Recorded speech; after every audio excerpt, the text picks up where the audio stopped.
Selamat pagi, selamat bergabung dengan kelas online PPKN. Pada saat ini kita bertemu lagi dengan Ibu Meisi Wantania yang akan membahas mengenai PPKN kelas 11 SMA. Di pagi hari ini kita akan membahas materi harmonisasi hak dan kewajiban asasi manusia dalam perspektif Pancasila. Adapun di pagi hari ini kita akan membahas mengenai 3 materi. Yang pertama, hak asasi manusia di Indonesia. Yang kedua adalah penegakan HAM di Indonesia. Yang ketiga adalah pelanggaran HAM dan prosedur penyelesaiannya. Silakan menyimak kelas online PPKN. Bab 1. Penegakan dan pelanggaran HAM di Indonesia. Berikut merupakan daftar isi daripada bab 1.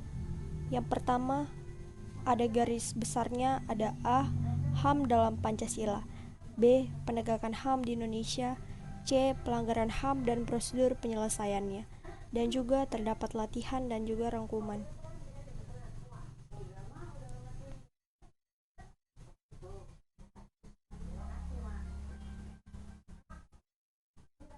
A. HAM dalam Pancasila. Pernahkah kamu menyadari, terkadang dalam keseharian secara tidak sengaja, dalam menggunakan hak asasimu, sesungguhnya kamu pernah melanggar hak orang lain?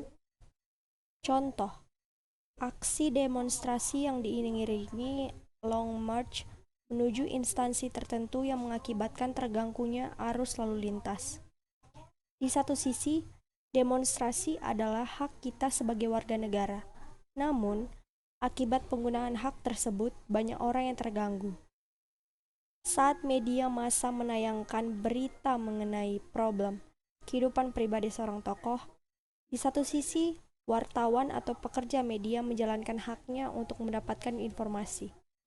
Namun di sisi lain ada kehidupan pribadi seseorang yang terganggu karena peliputan tersebut.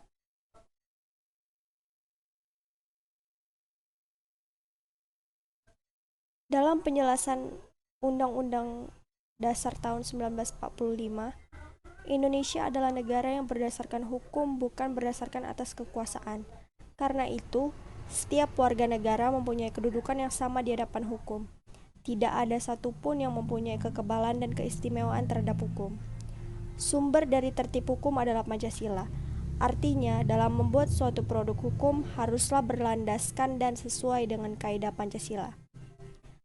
Mengenai HAM dalam sila-sila Pancasila dapat dilihat sebagai berikut. 1. Ketuhanan yang Maha Esa. 2. Kemanusiaan yang adil dan beradab. 3. Persatuan Indonesia. 4.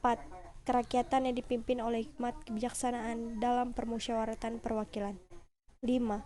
Keadilan sosial bagi seluruh rakyat Indonesia.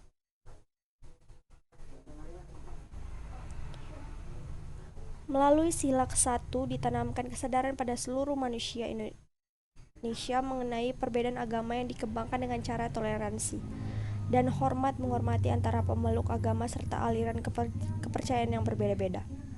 Melalui sila ini, manusia Indonesia diakui dan diperlakukan sesuai dengan harkat dan martabatnya sebagai makhluk Tuhan Yang Maha Esa yang sama derajat, hak dan kewajibannya tanpa dibedakan suku, agama, dan kepercayaan serta jenis kelamin.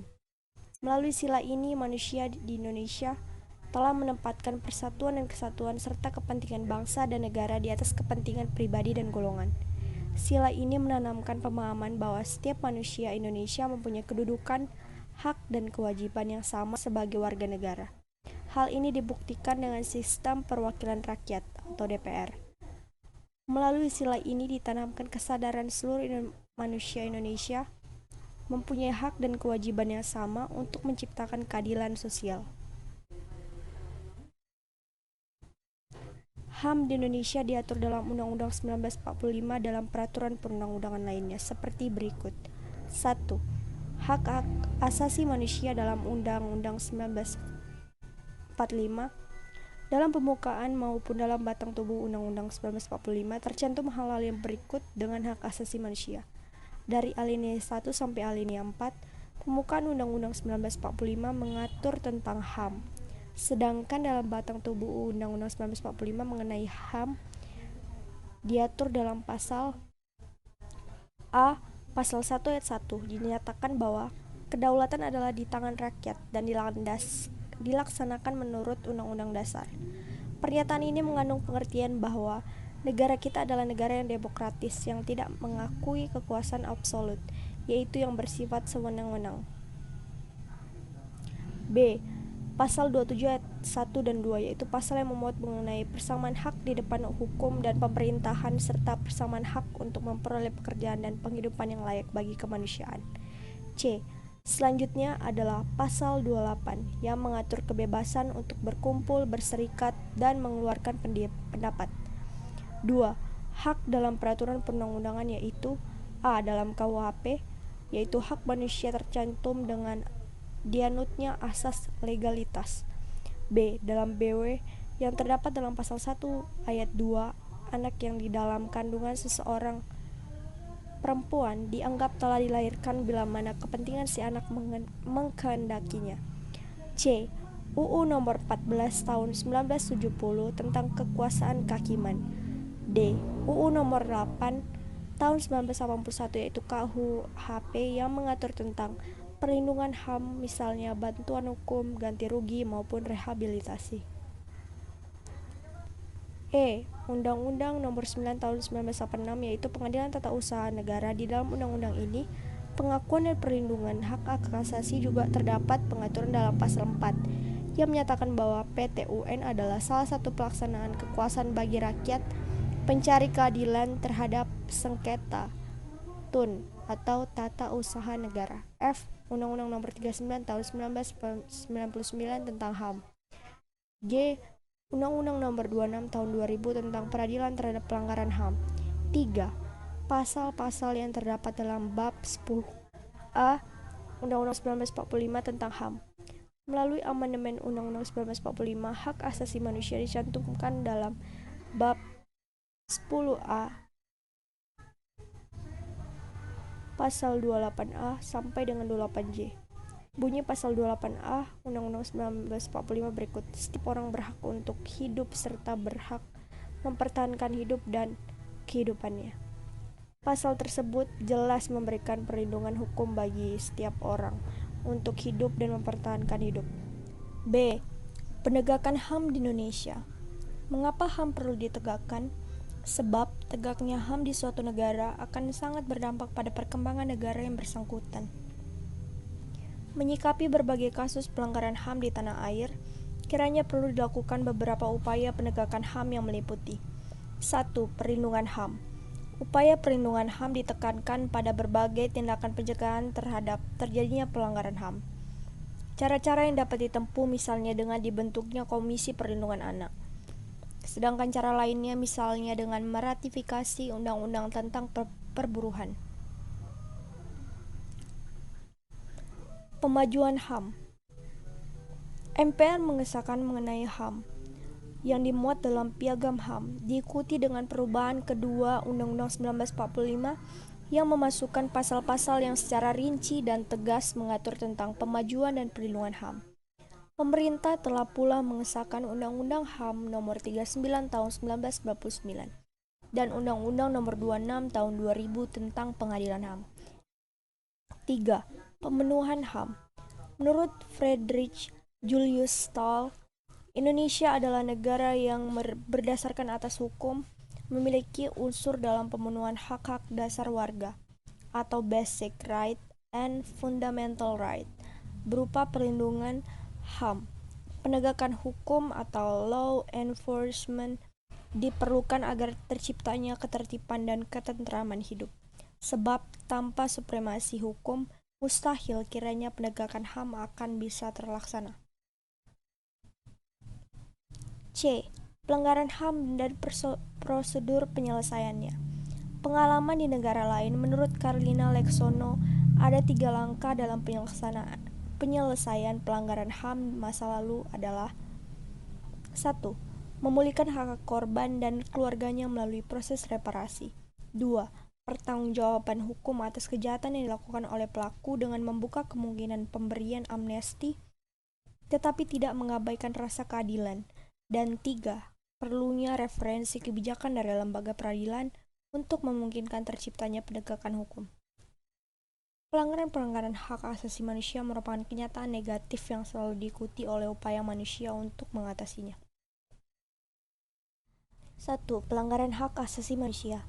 Pelanggaran HAM dapat terjadi pada saat tidak cermatnya menuangkan prinsip-prinsip hak asasi manusia ke dalam peraturan perundang-undangan, dan juga pada tahap pelaksanaan peraturan perundang-undangan oleh unsur aparatur penguasa administratif.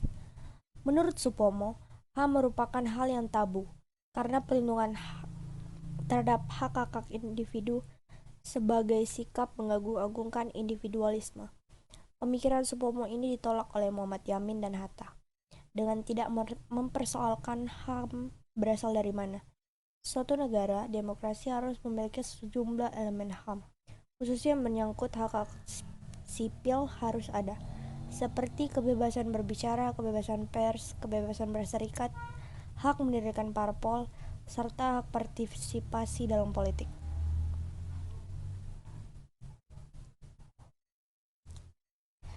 Dalam ketetapan MPR RI, menugaskan kepada lembaga-lembaga tinggi negara dan seluruh aparatur pemerintah untuk menghormati, menegakkan, menyebarluaskan pemahaman mengenai hak asasi manusia kepada seluruh masyarakat serta segera meratifikasi berbagai instrumen PBB tentang HAM.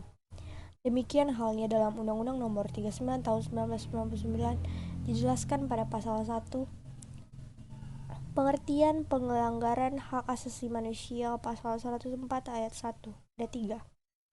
Pembunuhan massal atau genocide. 2. Pembunuhan sewenang-wenang atau putusan di luar pengadilan. Arbitrary atau extrajudicial killing, penyiksaan. Penghilangan orang secara paksa, perbudakan atau diskriminasi yang dilakukan secara sistematik. Systematic discrimination. Menurut Undang-Undang Nomor 26 Tahun 2000, pelaku pelanggaran hak asasi manusia yang berat dirumuskan setiap orang, baik sipil, militer, maupun polisi akan bertanggung jawab secara individual. Ada perorangan dan kelompok. Kalau perorangan berarti orang secara pribadi atau dirinya sendiri. Kalau secara kelompok berarti dilakukan oleh satu kelompok orang yang terdiri dari beberapa orang. Pasal 42 ayat 1 Undang-Undang Nomor 26 Tahun 2000. Komandan militer atau seseorang yang secara efektif bertindak sebagai komandan militer atau seseorang atasan dapat dimintai pertanggungjawaban pidana atas pelanggaran HAM berat yang dilakukan oleh bawahannya. Upaya hukum. Jalan yang dapat ditempuh setiap orang atau kelompok orang untuk membela dan memulihkan hak-haknya yang telah disediakan oleh hukum Indonesia. 2. Ada prosedur penyelesaian pelanggaran HAM. Dibentuk pengadilan khusus terhadap pelanggaran berat. HAM berat. Ada 2. Kejahatan genosida sama kejahatan terhadap kemanusiaan. Didasarkan pada pelanggaran HAM yang dibuat merupakan extraordinary crimes dan berdampak secara luas baik pada tingkat nasional maupun internasional. A. Ketentuan pidana. Kejahatan genosida dan kejahatan kemanusiaan. Ancaman hukuman mati, penjara seumur hidup, pidana penjara paling lama 25 tahun dan paling ringan 10 tahun. Kalau kejahatan penyiksaan diancam dengan hukuman maksimal 15 tahun penjara dan minimal 5 tahun penjara. Pelanggaran HAM yang berupa kekerasan seksual, penganiayaan SARA, dan penghilangan secara paksa diancam dengan hukuman selama-lamanya 20 tahun penjara dan paling ringan 10 tahun penjara. Bagi kejahatan yang dikategorikan percobaan dan sebagainya juga dikenakan penjara sebagaimana ketentuan di atas. B. Konsekuensi dari peradilan HAM. Pasal 90 Undang-Undang Nomor 39 Tahun 1999. Nyatakan setiap orang atau kelompok orang yang memiliki alasan kuat bahwa hak asasinya telah dilanggar dapat memajukan laporan dan pengaduan dengan lisan atau tertulis kepada Komisi Nasional HAM. Pengaduan harus disertai dengan persetujuan dari pihak hak asasinya dilanggar sebagai korban, kecuali untuk pelanggaran HAM tertentu berdasarkan petunjuk Komisi Nasional HAM, termasuk juga pengaduan melalui perwakilan. Pengaduan melalui perwakilan adalah pengadilan yang dilakukan oleh perorangan atau kelompok untuk bertindak mewakili masyarakat tertentu yang dilanggar hak asasinya dan atau dasar kesamaan kepentingan hukumnya. C. Perlindungan saksi. Pasal 34 Undang-Undang Nomor 26 Tahun 2000, di mana setiap korban dan saksi dalam perkara pelanggaran hak asasi manusia yang berat berhak mendapat perlindungan fisik dan mental dari segala macam bentuk ancaman, gangguan, teror, dan kekerasan dari pihak manapun. Perlindungan ini wajib diberikan oleh aparat penegak hukum dan aparat keamanan. D. Penangkapan dan penahanan. Setelah mendapat laporan dan telah terjadinya pelanggaran terhadap HAM, maka dilakukan penangkapan terhadap tersangka oleh penyidik disertai dengan bukti pemulaan yang cukup, surat tugas dan surat penangkapan serta uraian singkat pelanggaran berat terhadap HAM yang disangkakan cukup. Berdasarkan pasal 184 KUHP, berupa keterangan saksi minimal 2 orang, keterangan ahli, surat petunjuk, dan minimal telah ada 2 alat bukti serta keterangan terdakwa bila masih diperlukan bila bisa dilakukan penahanan. Tujuan dari penahanan adalah tersangka atau terdakwa tidak melarikan diri, merusak barang bukti, menghilangkan barang bukti, dan mengulangi pelanggaran berat hak asasi manusia. Penyidik dalam melakukan tugasnya mempunyai kewenangan untuk 1. Melakukan penyidikan dan pemeriksaan. 2. Menerima laporan dan pengaduan. 3. Lakukan pemanggilan dan meminta keterangan. 4. Memanggil saksi. 5. Meninjau tempat kejadian. 6. Memanggil para pihak yang terkait. 7. Atas perintah penyidik dapat melakukan tindakan berupa pemeriksaan surat, penggeledahan, dan penyitaan, serta pemeriksaan setempat terhadap rumah, pekarangan bangunan, dan tempat-tempat lain yang diduduki atau dimiliki pihak tertentu, serta mendatangkan ahli dalam hubungan penyelidikan. Peradilan. Setelah penyelidikan selesai, maka berkas dilimpahkan ke pengadilan untuk dilakukan penuntutan. Majelis hakim memeriksa perkara pelanggaran HAM berat terdiri dari 5 orang, yaitu 2 orang hakim dari pengadilan HAM dan 3 orang ad hoc. Apabila yang bersangkutan atau tersangka dan jasa tidak puas dengan putusan hakim, maka mereka dapat melakukan upaya hukum yang lebih tinggi lagi, yaitu banding, kasasi, dan peninjauan kembali putusan hakim yang telah mempunyai kekuatan hukum tetap. Dalam sangkaan atas kejahatan internasional, penuntutan dapat dilakukan oleh suatu negara atau penuntut internasional.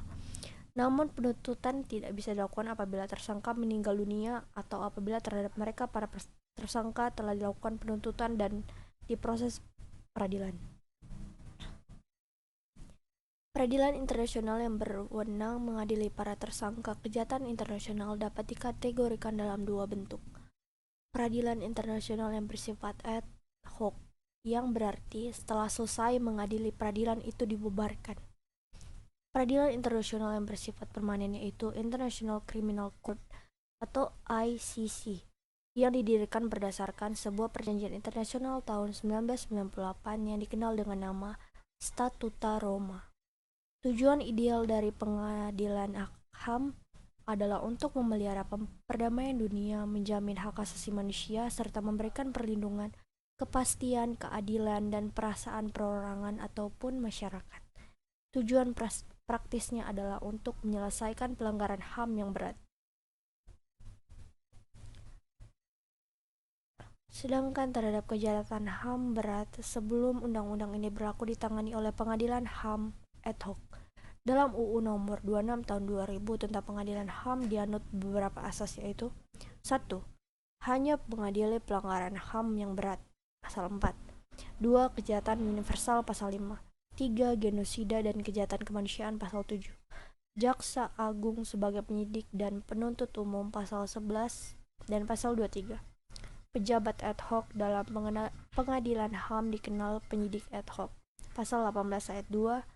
Penuntut umum ad hoc, pasal 21. Hakim ad hoc, pasal 2 ayat 2. 6. Pemeriksaan banding dan kasasi limitatif, pasal 32, pasal 33.